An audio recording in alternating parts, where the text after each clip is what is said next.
त्यामुळे कुठेतरी भास्कर जाधवांना कॉर्नर केलं जाते अशी ही चर्चा आहे. भास्कर जाधव कॉर्नरमध्येच आहेत, ते कुठे सेंटरमध्ये आहेत? त्यांना सेंटरमध्ये कधी आणणार पण नाही, हेच खाणार सगळं. आदित्य ठाकरेंना पुढे येतात. हो, त्यांना पुढे पुढे करायची सवयच आहे ना, ते दुसरं कोणाला पुढे येऊ देणार नाही.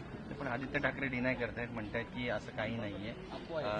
एकंदरीत राजकारणाचा हा सगळा भाग म्हणा मग शिवसेनेच्या तसं त्या पक्षातून तशी भूमिका त्यांनी मांडायला पाहिजे होती. वेळोवेळी जेव्हा भास्करराव जाधवांचं नाव येतं तेव्हा आदित्य ठाकरेचं नाव स्वतःहून पक्षातून पुढे ढकललं जातं. ह्याच्यात गेम वेगळा आहे, लक्षात ठेवा. ठाकरे असे सहजासहजी कोणाला पद देत नाही.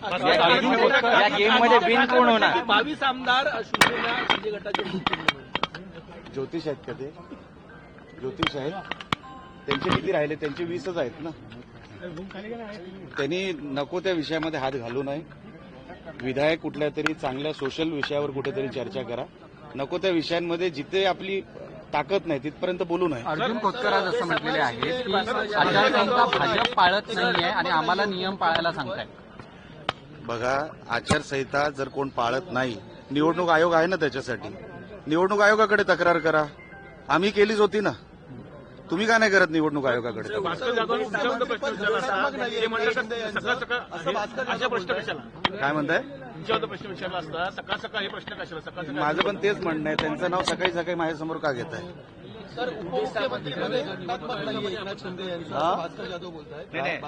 उद्धव ठाकरे म्हणतात की जर विरोधी पक्ष नेतेपद दिले नाही, तुम्ही दोघे एकत्र म्हणता, काय बोलताय?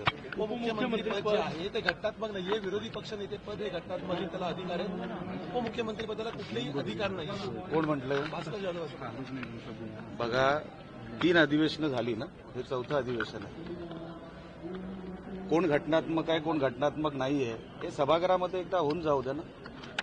आपण जे बाहेर मीडियावर बोलता ते एकदा सभागृहात बोलायची हिंमत ठेवा, मग बघूया कोण काय घटनात्मक आहे आणि कोण घटनात्मक नाहीये ते. बघा, सभागृहामध्ये यांची भाषा वेगळी असते, सभागृहाच्या बाहेर वेगळी असते. जर हे सगळं ठरणार असेल तर हे संख्या लागते ना त्याच्यासाठी. विरोधी पक्ष नेता ठरवण्यासाठी संख्या लागते. अशा केंद्रामध्ये पण तोच नियम आहे, इकडे पण तोच नियम आहे.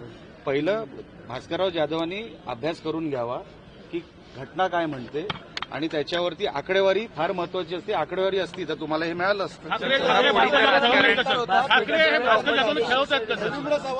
बघा, ठाकरे किंवा आदित्य ठाकरे, एक तरी ठाकरे त्या सभागृहात असेपर्यंत भास्करराव जाधव कधीच विरोधी पक्ष नेते बनू शकत नाही. फोडाफोडी